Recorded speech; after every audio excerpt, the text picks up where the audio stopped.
بسم الله الرحمن الرحيم. يا أيها المزمل قم الليل إلا قليلا نصفه أو انقص منه قليلا أو زد عليه ورتل القرآن ترتيلا إنا سنلقي عليك قولا ثقيلا إن ناشئة الليل هي أشد وطئا وأقوم قيلا إن لك في النهار سبحا طويلا واذكر اسم ربك وتبتل إليه تبتيلا رب المشرق والمغرب لا إله إلا هو فاتخذه وكيلا واصبر على ما يقولون واهجرهم هجرا جميلا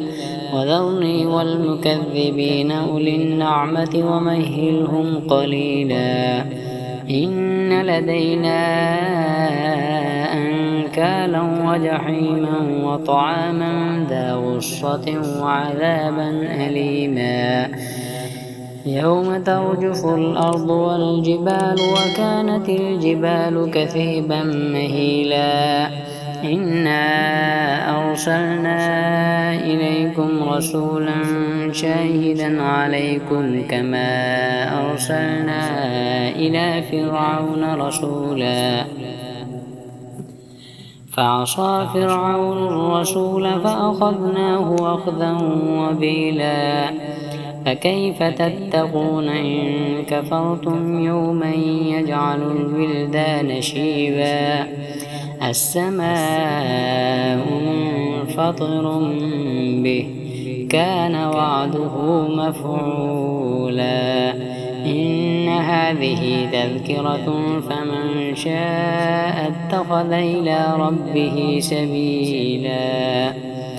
إن ربك يعلم أنك تقوم أدنى من ثلثي الليل ونصفه وثلثه وطائفة من الذين معك والله يقدر الليل والنهار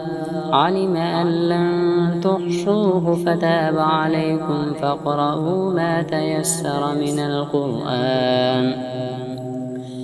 علم أن سيكون منكم مرضى وآخرون يضربون في الأرض يبتغون من فضل الله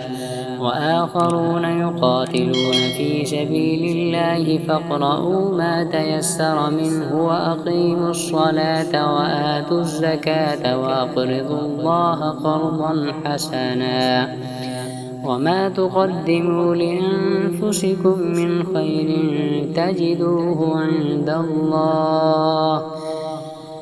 تجدوه عند الله هو خيرا